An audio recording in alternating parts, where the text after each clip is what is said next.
सूरज विदिशा के साथ शहर में एक नई बिल्डिंग देखने जा रहा था। सूरज एक बहुत बड़ा व्यापारी था और उसे एक नया शॉपिंग मॉल बनवाना था। अपने शॉपिंग मॉल के लिए उसे बिल्डिंग चाहिए थी। उसे किसी से पता चला था कि ये बिल्डिंग काफी वक्त से खाली पड़ी थी और काफी अच्छे दाम पर बिक रही थी। देखना विदिशा, जल्दी हमारा शॉपिंग मॉल बनाने का सपना सच हो जाएगा और फिर हम भी बहुत अमीर हो जाएंगे। हाँ, बस अब ये वाली बिल्डिंग हमें सही दामों पर मिल जाए। हाँ विदिशा, सुनने में तो यही आ रहा है कि बिल्डिंग काफी अच्छे दाम पर बिक रही है। जब सूरज और विदिशा बिल्डिंग देखने जाते हैं तो दोनों हैरान रह जाते हैं। सूरज बिल्डिंग दिखाने वाले बिल्डर से कहता है, क्यों भैया, ये बिल्डिंग तो काफी पुरानी और टूटी फूटी सी लगती है। इसको पहले ही सही कराने में और इसका रेनोवेशन कराने में कितना पैसा लग जाएगा। इससे तो हमें बहुत नुकसान हो जाएगा। अरे भैया, बिल्डिंग आपको बाकी बिल्डिंगों के हिसाब से आधे दामों पर मिल सकती है। इसे कोई भी लेना नहीं चाहता क्योंकि लोग इस बिल्डिंग को भूतिया मानते हैं। अगर आप चाहें तो मैं इस बिल्डिंग के पैसे आधे से भी कम करवा सकता हूँ। क्या सच में? फिर तो मुझे बहुत फायदा होगा इससे। क्या सोच रही हो विदिशा, ले ले फिर यही बिल्डिंग। विदिशा सूरज को थोड़ा साइड में खींच कर ले जाती है और उससे कहती है, अरे सुना नहीं तुमने, उस बिल्डर ने अभी क्या कहा? वो बिल्डिंग भूतिया है, भूतिया। अगर आगे चलकर कोई समस्या का सामना करना पड़ा तो?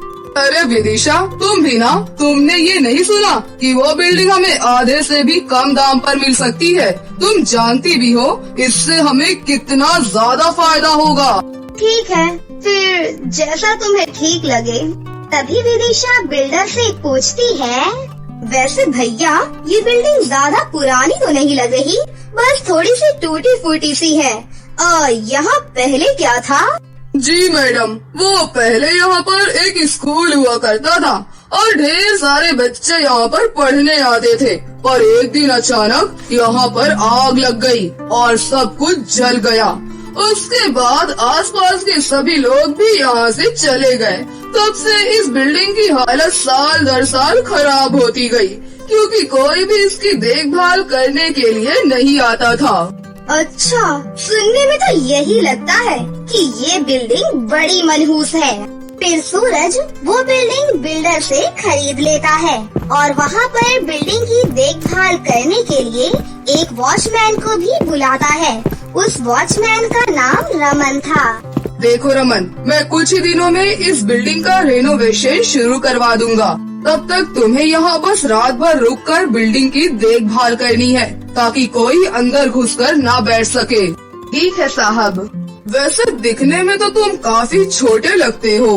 हाँ, मैं अभी कॉलेज में पढ़ता हूँ। मैं अपना घर चलाने के लिए कॉलेज के साथ साथ ये वॉचमैन की नौकरी भी करता हूँ। आप चिंता मत करिए, मैं आपकी बिल्डिंग का पूरा ध्यान रखूंगा। सूरज रमन को भूत के बारे में कुछ भी नहीं बताता और उसे वहाँ छोड़कर चला जाता है। रमन बिल्डिंग के बाहर गेट पर कुर्सी डालकर बैठ जाता है।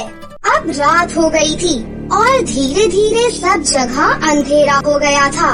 रमन के पास एक लैंप रखा हुआ था और उसने गेट पर एक लाइट भी लगा रखी थी।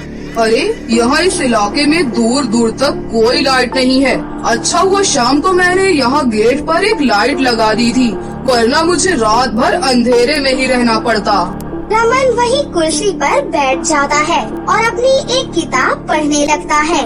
तभी उसे कुछ आवाज सुनाई देती है, मानो बिल्डिंग के अंदर कोई लड़की गाना गा रही हो। ला ला ला ला। ये आवाज कहाँ से आ रही है? मैंने तो शाम से किसी को भी बिल्डिंग के अंदर जाते हुए नहीं देखा था। फिर ये गाना कौन गा रहा है? अरे, अंदर तो कितना अंधेरा होगा। अब क्या करूँ? रमन कुछ देर सोचता है और जब अंदर से आ रही गाने की आवाज नहीं रुकती तो रमन पास में रखा लैंप लेकर बिल्डिंग के अंदर जाने लगता है। ये गाना तो रुकने का नाम ही नहीं ले रहा। पता नहीं कौन है अंदर। जरूर कोई मुझे डराने की कोशिश कर रहा है। अभी जाकर खबर लेता हूँ मैं इस गाने वाले की। रमन अंदर जाता है और देखता है कि पूरी बिल्डिंग में घना अंधेरा छाया हुआ था। रमन काफी देर तक आसपास घूमता रहा कि उसे वो गाना गाने वाली लड़की मिल जाए, लेकिन अंदर कोई भी नहीं था। रमन वापस जाने के लिए मुड़ा कि तभी वहाँ उसे एक चुड़ैल दिखाई दी। चुड़ैल को देखकर रमन डर से कांप रहा था, लेकिन चुड़ैल ने उसे धीमी आवाज में कहा, देखो, तुम्हें मुझसे डरने की कोई जरूरत नहीं है। मैं तुम्हें नुकसान नहीं पहुंचाऊंगी। मैं बस इतना चाहती हूँ कि तुम यहाँ से चले जाओ और मुझे दोबारा कभी भी इस बिल्डिंग के बाहर या आसपास भी दिखाई मत देना। अगर तुमने मेरी बात नहीं मानी तो मुझसे बुरा कोई नहीं होगा, समझे? रमन चुड़ैल की बात सुनकर कुछ भी नहीं बोल पाया। चुड़ैल इतना कहकर सीढ़ियों से बिल्डिंग के ऊपर जाने लगी और धीरे धीरे वो अंधेरे में कहीं गायब हो गई। रमन उठकर खड़ा हुआ और चुपचाप बिल्डिंग के बाहर निकल गया। वो वहाँ से सीधा अपने घर गया और डर के मारे रात भर सो भी नहीं पाया। सुबह होते ही उसे सूरज का फोन आया। क्या बात है रमन, तुम बिल्डिंग में नहीं हो? अभी के अभी मुझसे मिलने मेरे ऑफिस आओ। जी सर, मैं अभी आता हूँ।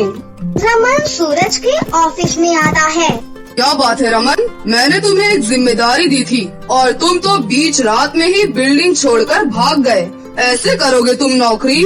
ऐसी बात नहीं है सर, दरअसल लोग सही कहते हैं, वो बिल्डिंग सच में भूतिया है। मैंने खुद अपनी आंखों से कल रात को वहाँ पर एक चुड़ैल को देखा था। वो ठीक मेरे सामने खड़ी थी और उसने मुझसे कहा कि मैं दोबारा कभी बिल्डिंग के आसपास भी ना दिखाई दूं, वरना वो मुझे नहीं छोड़ेगी। तुमने तो कहा था कि तुम कॉलेज में पढ़ते हो। मुझे एक पढ़े लिखे इंसान से ऐसी बकवास की उम्मीद नहीं थी। देखो, तुम्हें अगर ये नौकरी नहीं करनी है तो कोई बात नहीं, लेकिन ये कहानियाँ बनाना बंद करो। नहीं सर, मैं कहानियाँ नहीं बना रहा हूँ, मैं एकदम सच कह रहा हूँ। ठीक है, तुम जा सकते हो, मैं कोई दूसरा वॉचमैन ढूंढ लूंगा। इतना कहकर सूरज ने रमन को अपने ऑफिस से जाने को कह दिया। रमन वापस अपने घर चला गया। उसे समझ नहीं आ रहा था कि वो क्या करे। तभी उसके कॉलेज से एक फोन आया। हेलो रमन, आपकी फीस भरनी है। आप जल्दी से जल्दी अपनी फीस भर दीजिए, वरना आपको कॉलेज से निकाल दिया जाएगा। जी सर, मैं जल्दी से जल्दी फीस भरता हूँ। फोन रखकर रमन और भी परेशान हो गया। अरे ये आखिर मेरे साथ क्या हो रहा है? कॉलेज की फीस भरनी है और कमरे का किराया भी। बड़ी मुश्किल से तो मुझे एक नौकरी मिली थी। अगर ये हाथ से निकल गई तो मुझे सब कुछ छोड़कर वापस गांव जाना पड़ेगा। अब क्या करूं? एक तरफ मेरा करियर है और दूसरी तरफ वो भूतिया बिल्डिंग। अब चाहे जो हो जाए, मैं ऐसे हाथ बांधकर भाग तो नहीं सकता। मुझे इस नौकरी की सख्त जरूरत है। और रमन फिर से वॉचमैन की नौकरी करने लगता है। रमन बहुत डरते डरते काम पर वापस आया था। जैसे जैसे रात हो रही थी, वैसे वैसे उसके दिल की धड़कन तेज हो रही थी। हे ऊपर वाले, अब तुझे ही मेरी रक्षा करनी होगी। मुझे इस नौकरी की इतनी जरूरत न होती तो मैं कभी भी इस तरह मौत के मुंह में हाथ डालने नहीं आता। रमन मन ही मन बड़बड़ा रहा था कि तभी उसकी नजर बिल्डिंग से आ रही तेज रोशनी पर जाती है। उसे खिड़की पर वही चुड़ैल फिर खड़ी दिखाई देती है और वो रमन को इशारों से अंदर बुलाती है। अरे ये क्या? ये तो वही चुड़ैल औरत है और ये मुझे अंदर बुला रही है। अब क्या करूं? अंदर जाऊं या नहीं? ओह, अगर मैं अंदर नहीं गया तो कहीं वो बाहर न आ जाए, और अगर उसे गुस्सा आ गया तो नहीं, मैं ही अंदर जाता हूँ। अब मेरे पास कोई और रास्ता नहीं है। अब मुझे अकेले ही इन हालातों का सामना करना ही पड़ेगा। रमन अपने डर को संभालते हुए बिल्डिंग के अंदर जाता है। वहाँ जाकर वो देखता है कि चुड़ैल उसके ठीक सामने खड़ी थी। चुड़ैल उसे काफी गुस्से में देख रही थी। मैंने तुम्हें यहाँ आने से मना किया था ना, फिर तुम दोबारा यहाँ क्यों आए हो?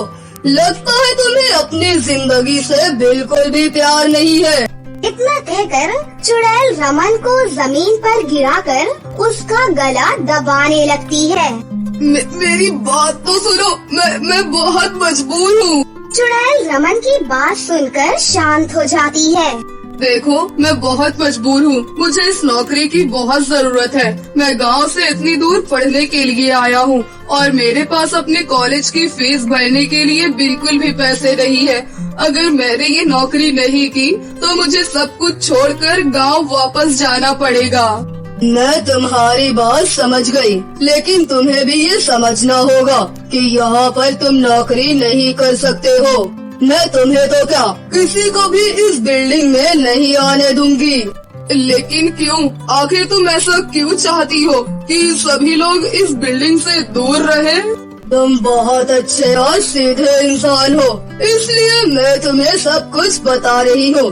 दरअसल इस बिल्डिंग में पहले एक स्कूल हुआ करता था और मैं इसे स्कूल में टीचर का काम करती थी। इस बिल्डिंग के इंजीनियर ने इसे गलत तरीके से बनाया था और सुरक्षा का बिल्कुल भी ध्यान नहीं रखा गया था।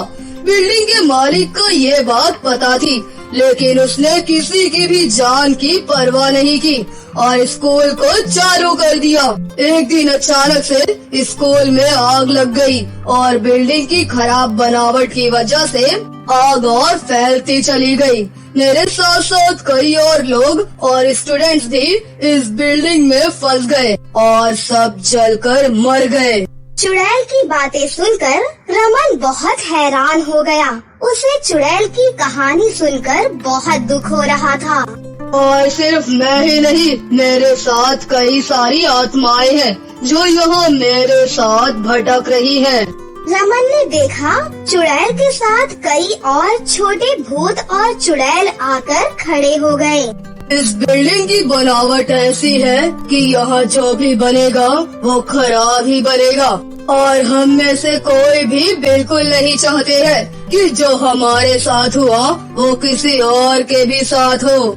ठीक है, मैं तुम्हारी सारी बातें समझ गया हूँ और मैं भी तुम्हारे साथ हूँ। अब बिल्कुल ऐसा ही होगा, बस मुझे एक मौका दो, मैं सब कुछ ठीक कर दूंगा।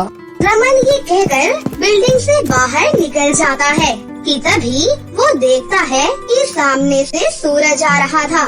रमन सूरज को सब बता देता है और फिर वो सूरज से बिल्डिंग की बालकनी की तरफ देखने को कहता है।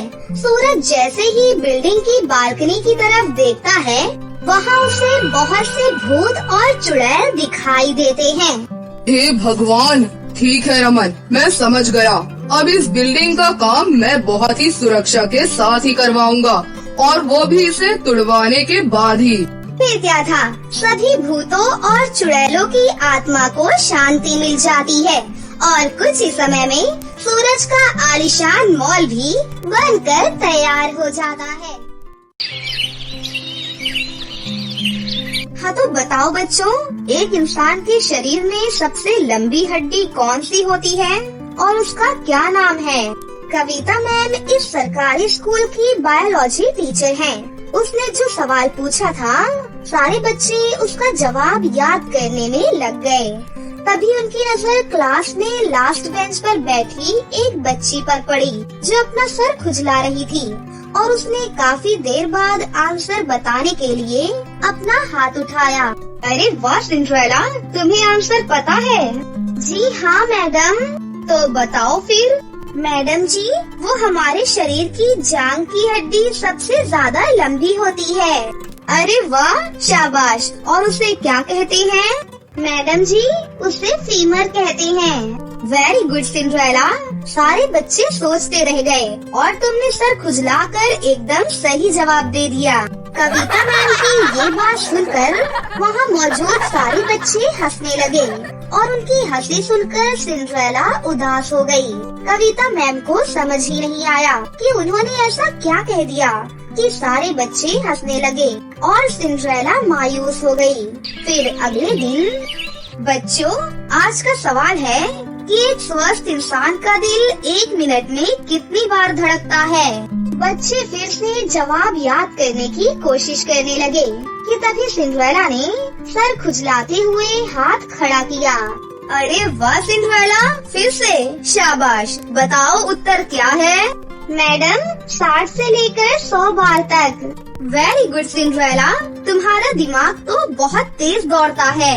कविता मैम के मुंह से अपनी तारीफ सुनकर सिंड्रेला बहुत खुश हुई, पर तभी किसी शरारती बच्ची ने कहा, हाँ, इसका दिमाग बहुत तेज दौड़ता है, क्योंकि इसके सर में जुए भी तो उतनी ही तेजी से दौड़ती हैं।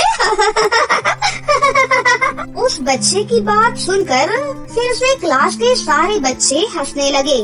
अब की बार कविता मैम ने भी ये बात सुन ली थी।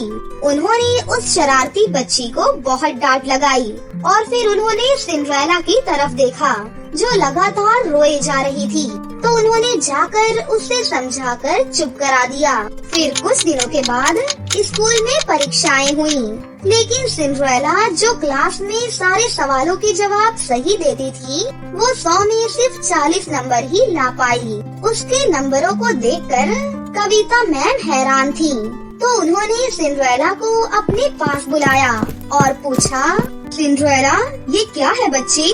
तुम्हें तो हर सवाल का जवाब पता होता था, फिर परीक्षा में क्या हुआ? इतने कम नंबर? सॉरी मैडम, आगे से ऐसा नहीं होगा।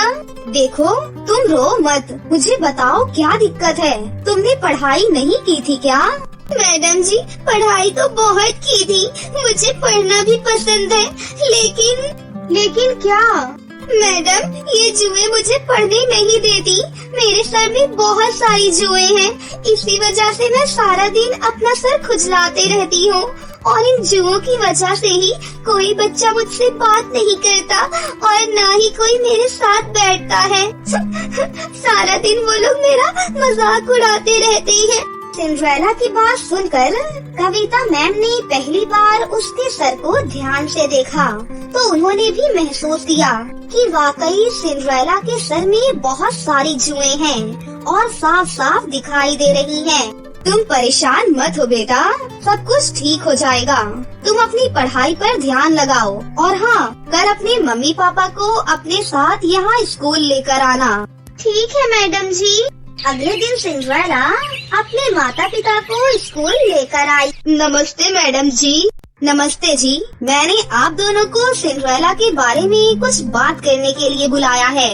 देखिए, आपकी बेटी पढ़ने में बहुत होशियार है, लेकिन फिर भी उसकी सारी मेहनत बेकार हो जाती है। वो बस जैसे तैसे पास ही हो रही है।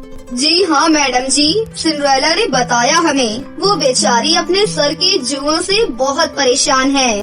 सिंड्रेला ने हमें बताया था कि वो सारा वक्त अपने सर में खुजली करती रह गई और उतने में पेपर का समय पूरा हो गया, जबकि उसे सब कुछ आता था, पर फिर भी वो सब कुछ नहीं लिख पाई।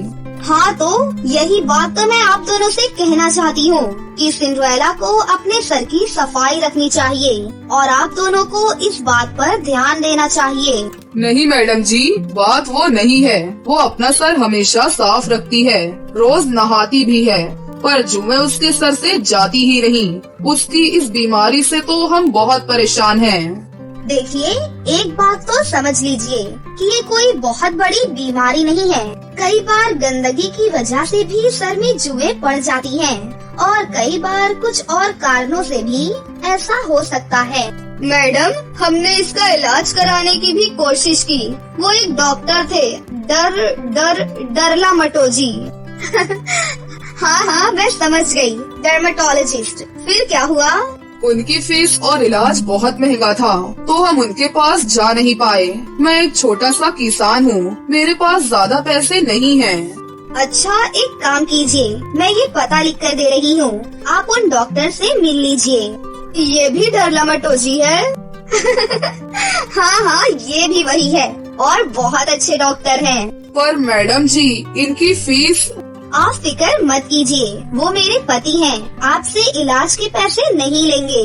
कविता मैम की बात सुनकर सिंड्रेला के माता पिता को बड़ी राहत मिली। अगले ही दिन वो सिंड्रेला को डॉक्टर विजय के पास ले गए। डॉक्टर साहब नमस्ते। नमस्ते। डॉक्टर साहब, वो हमें मैडम जी ने भेजा है। अच्छा, तो आप सिंड्रेला के माता पिता हैं और तुम सिंड्रेला होगी, है ना? जी सर। आओ भाई सिंड्रेला, यहाँ मेरे पास आकर बैठो। देखिए तुम्हारे सर की हालत कैसी है। डॉक्टर विजय ने सिंड्रेला का सर पकड़ा और उसे अच्छे से देखा, फिर बोले, देखिए ये गंदगी की वजह से नहीं है, बस थोड़ा सा इन्फेक्शन है। ये जुएं आम शैम्पू या घरेलू नुस्खों से नहीं जाएंगे। तो फिर डॉक्टर साहब, क्या इसका कोई इलाज नहीं है? अरे घबराइए नहीं, ऐसा कुछ नहीं है। मैं कुछ दवाई और लोशन लिखकर दे रहा हूँ, बाहर स्टोर से ले लीजिए। और हाँ, उन्हें कह देना कि मैंने भेजा है, तो वो आपसे पैसे कम लेंगे। डॉक्टर विजय और कविता मैम दोनों बहुत ही अच्छे इंसान थे। उन्होंने सिंड्रेला और उसके घर वालों की बहुत मदद की थी। अब सिंड्रेला वक्त पर विजय की लिखी हुई दवाइयाँ खाती और सर में लोशन भी लगाती। कुछ दिन बाद उसके सर से जुएं जड़ से गायब हो गयी। और फिर कई दिनों के बाद, नमस्ते मैडम जी। नमस्ते सिंड्रेला, कैसी हो? अरे वाह, तुम्हारे बाल तो बहुत ही प्यारे लग रहे हैं। हाँ जी मैडम जी, और देखिए ना, अब मेरे सर में एक भी जू नहीं है। डॉक्टर साहब ने और उनकी दवाइयों ने तो कमाल ही कर दिया। आखिर हस्बैंड किसके हैं? कविता मैम की बात सुनकर सिंड्रेला जोर जोर से हंसने लगी। कुछ दिन बाद स्कूल में फिर से परीक्षाएं थी। इस बार सिंड्रेला ने पहले से भी ज्यादा मेहनत की और पूरा पेपर बहुत ही अच्छे से दिया। जब परीक्षा का रिजल्ट आया तो सभी लोग हैरान रह गए, क्योंकि सिंड्रेला पहली बार अपनी क्लास में फर्स्ट आई थी। और इस बार क्लास में फर्स्ट आई है सिंड्रेला, पूरे 98% मार्क्स के साथ। स्कूल के सभी बच्चों के साथ साथ उनके माता पिता और स्कूल का बाकी स्टाफ भी वहाँ मौजूद था। और ये देखकर सिंड्रेला के माता पिता की आंखों में आंसू आ गए और खुद सिंड्रेला भी खुशी से रोने लगी। शायद उसके माता पिता के साथ साथ उसने भी खुद से सारी उम्मीदें तोड़ ली थी, जो अब पूरी होते दिख रही थी। ये सब आपकी और डॉक्टर साहब की वजह से ही हो पाया है मैडम जी, आपका बहुत बहुत शुक्रिया। अरे नहीं बहन जी, आपकी बच्ची तो शुरू से ही होशियार थी, बस उसे थोड़ी सी मदद की जरूरत थी। आप बिल्कुल चिंता मत कीजिए, मुझे पूरा विश्वास है कि सिंड्रेला अपने जीवन में बहुत कुछ हासिल करेगी। हाँ मैडम जी, मैंने तो सोच भी लिया, मैं अपनी सिंड्रेला को एक डरला मटोजी बनाऊंगी। हाँ। अरे मम्मी, डरला मटोजी नहीं, डर्मेटोलॉजिस्ट। सिंड्रेला की बात सुनकर वहाँ खड़े सारे लोग जोर जोर से हंसने लगे। कविता मैम भी बहुत खुश थी, क्योंकि उनकी थोड़ी सी कोशिश से एक बच्ची की जिंदगी संवर गई थी और उसके सपनों को पंख मिल चुके थे। लखीमपुर गांव में पारुल नाम की एक गरीब लड़की रहती थी। उसके पिता एक मजदूर थे और माँ घर संभालती थी। पारुल गांव के ही एक स्कूल में पढ़ती थी। पारुल की क्लास टीचर रश्मि मैडम बहुत ही अच्छी थी। सभी बच्चे उससे बहुत प्यार करते थे, लेकिन उनका ट्रांसफर कहीं और होने के कारण आज स्कूल में उनका आखिरी दिन था। गुड मॉर्निंग मेरे प्यारे बच्चों, आज मेरा इस स्कूल में आखिरी दिन है। अब तुम्हारी नई टीचर कामिनी मैडम तुम्हें पढ़ाएंगी। आप सब बच्चे बहुत अच्छे हो और खासकर पारुल तुम अपनी पढ़ाई मत छोड़ना। अच्छा, अब मैं चलती हूँ। आप सब बच्चे अपना अच्छे से ख्याल रखना और खूब मन लगाकर पढ़ाई करना। रश्मि मैडम, आप बहुत अच्छी टीचर हैं। आप बहुत अच्छा पढ़ाती हैं। हम सबको आपकी बहुत याद आएगी। आप प्लीज मत जाइए। हाँ मैडम, हम आपको बहुत मिस करेंगे। आप रुक जाइए ना प्लीज। बेटा, मेरा जाना जरूरी है। मेरा ट्रांसफर दूसरे स्कूल में हो गया है। मैं भी तुम सबको बहुत मिस करूंगी। अपना अच्छे से ख्याल रखना। Good bye. रश्मि मैडम वहाँ से चली जाती हैं। उनकी जगह कामिनी मैडम उस स्कूल में पढ़ाने आती हैं। कामिनी मैडम बहुत ही गुस्से वाली और खड़ूस स्वभाव की थी। कामिनी मैडम क्लास में आती है तो देखती है कि सभी स्टूडेंट्स स्कूल ड्रेस में थे, जबकि पारुल फटे पुराने कपड़ों में ही स्कूल में पढ़ने आती है। ए लड़की, इधर आ। तुम्हारी यूनिफॉर्म कहाँ है और तुम घर के कपड़े पहनकर क्यों आई हो? मैडम, बेचारी पारुल बहुत गरीब है। अभी इसके पास यूनिफॉर्म खरीदने के पैसे नहीं है और प्रिंसिपल मैम ने इसे कुछ दिनों के लिए छुट्टी दी है, इसलिए ये ऐसे ही पढ़ने आती है। जब इस गरीब की औकात नहीं है यूनिफॉर्म लेने की, तो फिर ये पढ़ने ही क्यों आती है? तुम गरीब होते ही गंदी नाली के कीड़े हो और वही ठीक लगते हो। अभी मैं तुझे बताती हूँ। यहाँ कामिनी मैडम पारुल की खूब पिटाई करती हैं और उसे सजा के तौर पर क्लास से बाहर कर देती हैं। पारुल रोते हुए हाथ ऊपर करके खड़ी रहती है। पारुल गरीब थी, इसलिए उसकी नई क्लास टीचर उससे बहुत बुरा बर्ताव करती थी। गरीब कहीं की, तुझे कितनी बार कहा है कि क्लास में सबसे पीछे वाली बेंच पर बैठा कर। मैं तेरी शक्ल देखती हूँ तो मेरा सारा दिन खराब हो जाता है। बेचारी पारुल चुपचाप पीछे जाकर बैठ जाती है। कामिनी मैडम का गुस्सा हर दिन स्कूल स्टूडेंट्स पर निकलता था, लेकिन पारुल को तो हर रोज उसका शिकार होना पड़ता था। हालात ऐसे हो गए कि अब तो पारुल को स्कूल आने में भी डर लगता था। ऐसे ही कुछ दिन बीतते हैं। अपनी टीचर के बुरे बर्ताव की वजह से पारुल एक दिन स्कूल ना जाकर एक नदी के किनारे बैठकर रोने लगती है। कामिनी मैडम बहुत बुरी है। जब देखो डांटती ही रहती है। मुझसे तो ऐसे नफरत करती है जैसे मैंने गरीब होकर कोई पाप कर दिया। काश मेरे पास कोई शक्ति होती तो मैं उन्हें अच्छा सबक सिखाती। तभी एक साधु वहाँ पर आता है और वो पारुल की सारी बातें सुन लेता है। बेटी, तुम उदास मत हो। मैं तुम्हें ऐसी जादुई शक्ति दूंगा जिससे तुम्हारे सारे कष्ट दूर हो जाएंगे। साधु उसे एक जादुई शक्ति देता है जिससे उसके बाल जितना वो चाहे उतने लंबे कर सकती है। बाबा, बाबा, ये तो चमत्कार हो गया। पारुल खुशी खुशी अपने स्कूल जाती है और वहाँ जाकर ये बात सभी बच्चों को बता देती है। कुछ देर बाद कामिनी मैडम क्लास में आती हैं। वो जैसे ही ब्लैक बोर्ड पर कुछ लिख रही होती हैं, तभी पारुल अपने लंबे बाल बढ़ाते हुए उसकी पीठ पर चोटी काट लेती है। कामिनी मैडम पीछे मुड़कर देखती हैं, फिर वो ब्लैक बोर्ड की तरफ देखकर पढ़ाने लगती हैं। कुछ देर बाद पारुल फिर से उनकी पीठ पर चोटी काट लेती है। लगता है कपड़ों पर चींटी चढ़ गई है। उफ, अब मुझसे तो और नहीं पढ़ाया जाता। ऐसा करती हूँ, आज कुर्सी पर बैठकर आराम करती हूँ। वैसे भी इन गरीबों ने कौन सा पढ़ लिख कर कलेक्टर बन जाना है। पारुल की इस हरकत को देख सभी बच्चे मन ही मन मुस्कुरा रहे थे।